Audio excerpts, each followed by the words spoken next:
All right, so in the interest of brevity on the long weekend, we are going to do a brief Bible study.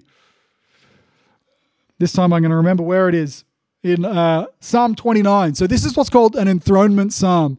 And so when I eventually talk about Psalms of New Orientation in a few weeks' time, I'll talk a little bit more about this. But an enthronement psalm has a particular place in like the liturgical practice of the Israelite people and church in Jerusalem.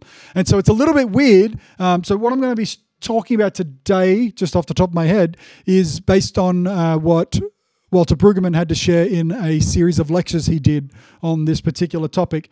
And it's interesting because he talks about a guy named Sigmund Mowinckel, who is a Norwegian scholar from the early 19th centuries when he started writing stuff. Late 19th, early 20th century. And so he wrote a series of pamphlets that were kind of controversial. They were controversial because they, especially in regards to this particular psalm, they talk about how once a year there would be a ceremony that they would hold in Jerusalem, and in that ceremony, it's like a dramatic performance. So this is a dramatic liturgy. It's a performance where they would enthrone Yahweh again.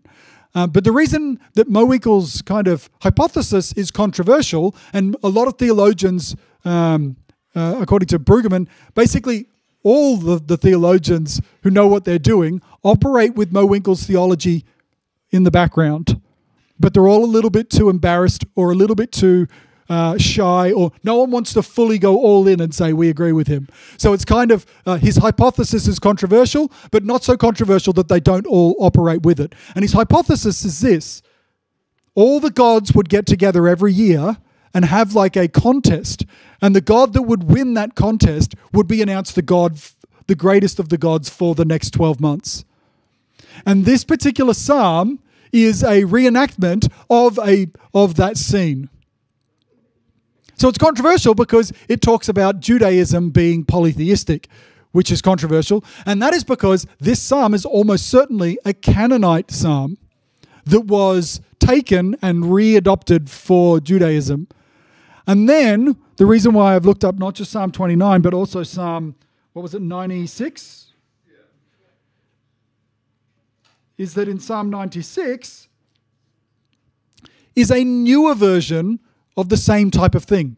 So it's like they stole a Canaanite psalm, and then it got updated again. And this could be literally like it could be like a long time later.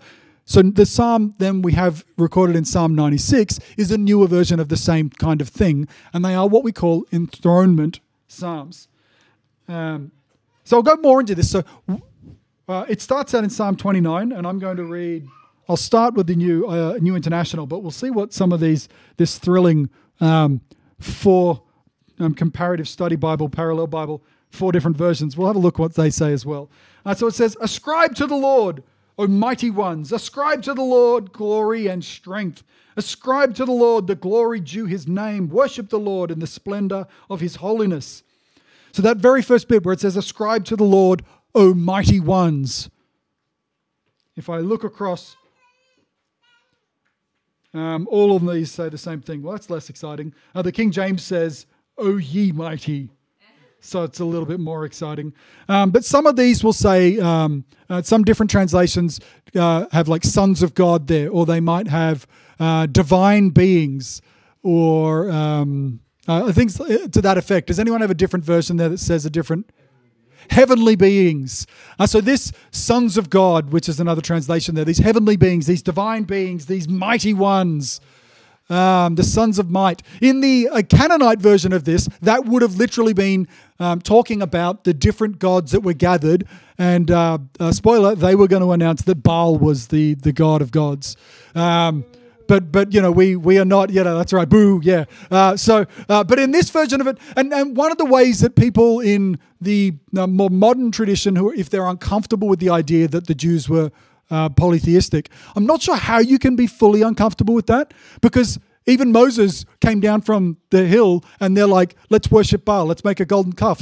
They were clearly worshipping other gods all the time. So the idea that they believed in a pantheon of gods and were polytheistic shouldn't be controversial, but it does violate our sensibilities because, especially in the Jewish tradition and then the Christian version of the Jewish tradition, we talk about it being monotheistic and we have this triune God, and it's like, and it is kind of the special source of Judaism later on, is that they believed in one God. But earlier on, they kind of believed in a whole bunch of gods. And even earlier on again, there's some confusion as to whether or not El and Yahweh were two different gods. So when it talks about El being the God, it's all very confusing. And I think that it's worth us just being honest about that and saying, it's bloody confusing. We're not entirely sure what these Jews 7,000 years ago really thought. It doesn't actually influence or change my worship of Jesus and my belief and faith in his death and resurrection and his salvation of the world. Totally unrelated. But for some people, they get caught up in the detail and everything becomes related. So if you don't believe in young earth creationism and there isn't a literal 7 days, then all of a sudden, all of the claims about Jesus fall down. And that's just not how my faith works anymore. Once upon a time, I had a faith that was built like that. Thank goodness I don't anymore. Because the more I study the Bible, the more I realize that makes no sense. So, ascribe to the Lord, O sons of the mighty, O mighty ones, O divine beings. The way that if you wanted to justify that, you would say this is a gathering of angels. It's the angelic beings have all gathered, but I think it's probably more likely, at least in its original version, this was speaking of the gods that had gathered. So it says, ascribe to the Lord. This is like a political rally. They're saying, vote Yahweh, vote one for Yahweh. And then so later on, when we get into, was it 69? That was the other one. 96, I keep getting it wrong. In 96, it says in verse 7, ascribe to the Lord, O families of the peoples. So you'll see here in the early version, it says, ascribe to the Lord, you the sons of the mighty, or the ascendant ones, or the divine beings. But then later on, it's saying, no, the families of all the people, the families of the nations, all of you who are gathered before the throne, ascribe to the Lord. This is a political statement. Vote one for Yahweh, not for Baal, not for any of the other gods, but for Yahweh. Ascribe to the Lord the glory due to his name. Worship the Lord in the splendor of his holiness. The voice, and now, so they've all gathered and they've said, hush, hush, hush, hush, hush. Everyone, we are here for the grand performance. So they are all gathered. And now Yahweh is going to do his big performance to prove to them that he's the best God. So I like the way that Brueggemann talks about this. He says it's like the Miss America pageant. And they've all, and now they get to do their special skill. And Yahweh steps up to the plate. The voice of the Lord is over the waters. The God of glory thunders. The Lord thunders over the mighty waters. The mighty waters, it's talking about the waters, the deep, the true deep waters. It's saying that the Lord thunders over death. He thunders over the chaos of creation. He is Yahweh. Ascribe to the Lord, O mighty ones. Ascribe to the Lord glory and strength. All right, let's keep going. The voice of the Lord is powerful. It's like it's thunder from the heavens. The voice of the Lord is powerful. The voice of the Lord is majestic. The voice of the Lord breaks the cedars. The Lord breaks in pieces the cedars of Lebanon. He makes Lebanon skip like a calf. The winds howl so strong that these cedars are flapping in the wind. It's like the legs of a calf when it's trying to walk for the first time. They're all wobbling all over the place. This is what Yahweh does. Sirion like a young wild ox. The voice of the Lord strikes with flashes of lightning. The voice of the Lord shakes the desert. The Lord shakes the desert of Kadesh. The voice of the Lord twists the oaks and strips the forest bare. And then we have this. Then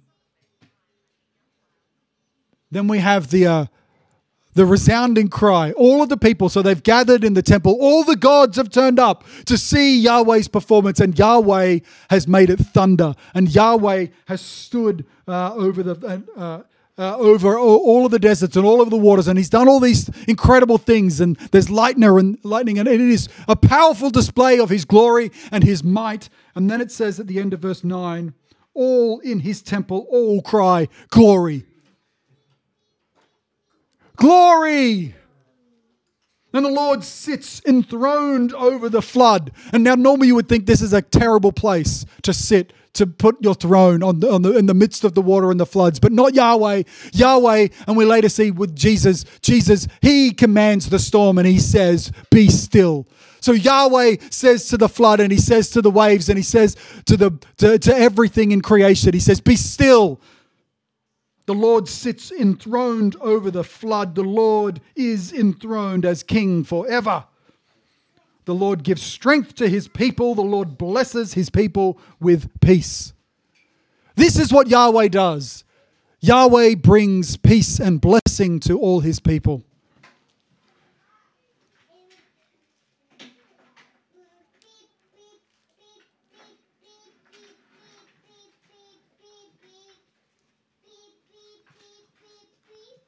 So this is reflected in the psalm that in Psalm 96 as well.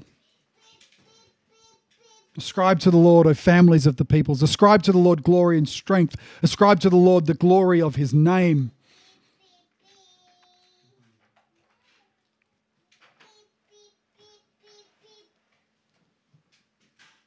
I love this later in Psalm 96. From verse 11 it says, let the heavens be glad and let the earth rejoice. Let the sea roar and all it contains. This is what Yahweh's like. The sea itself has to cry out to him. Let the field exult and all that is in it. Then all the trees of the forest will sing for joy before the Lord, for he is coming. For he is coming to judge the earth. He will judge the world in righteousness and the peoples in his faithfulness. The Lord sits enthroned over the flood. The Lord is enthroned as king forever. So in the enthronement ceremony in Jerusalem, this would be a liturgical thing. So every year they would gather and they would read a psalm like this. And there would be a performance of sorts that enthroned the Lord forever. And so it was like this constant reminder. And we, in Christendom, we have these same liturgical things that we do. So when we celebrate at the birth of Christ, at Christmas, it's an enthronement ceremony. Think about the kind of call and response stuff from the Christmas services or the Easter services. It's about him coming as Lord to bring peace, and he is enthroned. So there is something, and this is why we'll talk about these psalms in the context of new orientation. There is something of saying there is something new happening. Now it might be happening every year, but it's new and fresh. God is reestablished in his throne. He is king forever. Glory be to God. Praise be to God. Prince of Peace, Lord of Lords, King of Kings. And so you can see in this how the Jewish people in these psalms, it was the ceremony. In the same way that we have invented liturgy and ceremony, this was their ceremony, and they would have known these words and they would have reenacted these things together. And in the reenactment of these things, it gives life to something.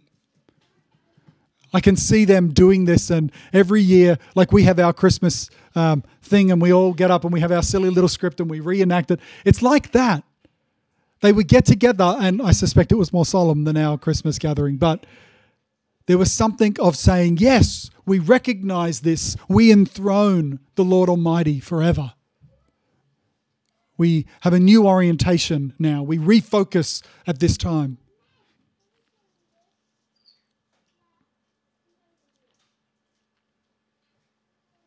And so we'll look at that more, but we'll do that in a few weeks' time. Now I think it's time for coffee. I was just saying, it's like So the creation account, a lot of people do say that the creation account is actually like taking a creation story that's in Babylon, repurposing it, and then showing the might of God, right? So, and the whole point is that their story is about like warring gods, and then the Jews' account is like, our God is so powerful, he doesn't need to war. He just uses his voice, and everything's just like, boom, boom, boom, happens. And I think it's quite similar to this, where it's just God's voice is enough. Like one, just does it, and then stuff is happening, thunder, lightning, the trees are shaking, like just that. Like that's how powerful. Smackdown. We were joking about goat as like God of all time, but yeah.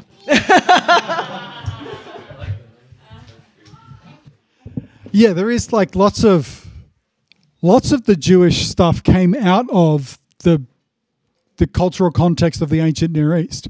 So it shouldn't be a surprise that the flood stories in the Bible do have some elements that reflect like the Enuma Elish or the Babylonian Gilgamesh, or there are elements that cross over, even in like the Ten Commandments. Yeah, and it's a subversion then. So it's the same way that we would take a pub song and turn it into a hymn. It's, who cares where that came from? And like, so it's easy for people to get upset. Well, why are we doing a Christmas service at some, pagan solstice thing? Well, no, it's not. Because we are enthroning Jesus as King, as Prince of Peace, and beginning a new season that reflects the glory of Christ. And that origin is actually of no consequence because it is a subversion of that cultural story that exists. And so even in the Ten Commandments, we see that. So there was the Ten Commandments. If you look at other ancient literature of the era of the ancient Near East, you find that the law of Hammurabi is very similar to the Ten Commandments in some ways, because like it's their version of case law. So it's like saying we're going to start a new nation, and we're going to take the constitution of this other nation and we're going to adapt it to be ours. So we took the law of Hammurabi and we adapted it into the Ten Commandments, the Decalogue, and said this is going to be our case law. And so that when we then have courts and gatherings and whatever, we know how we should live as our own people. And so the Psalms are the same. A lot of them have origins, and a lot of the worldview and ideas of the Jewish people have origins in those other pagan things.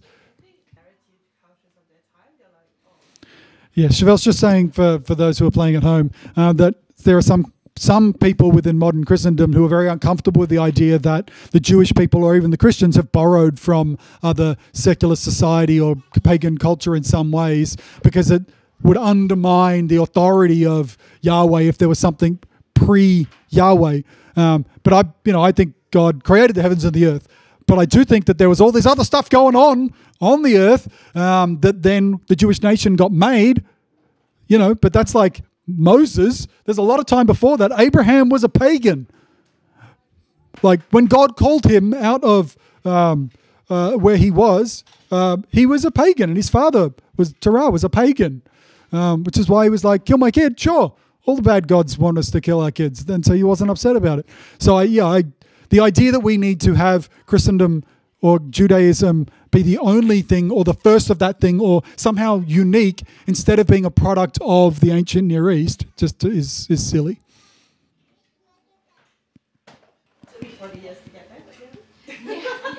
Yeah, you and me both, right? So I like just reading Psalm 96. I like the way it plays with Psalm 29. I like the idea of Psalm 96 being a rewrite.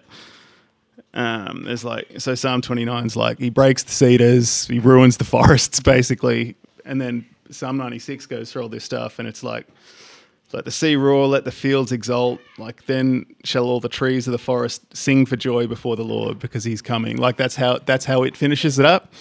So it's like playing with these ideas about how God works in the world and saying, maybe God can destroy the forest if he want to, but actually he can make them sing for joy. Like it's really interesting how you get that play even within the same songbook about that kind of stuff. But also, it's a great justification for tweaking old hymns that talk about the wrath of God, because we can be more theologically developed than our forebears 500 years ago or whatever it is. And we can say, no, it's the majesty of God, the glory of God, the kindness of God, the mercy of God, not the wrath of God. And we can take that old hymn and we can change it, because there is something majestic about those, the music and the song, but we also are able to grow and develop theologically, just as you can see in the Psalms. There is a shift there as well. So that's a great reflection, Siege.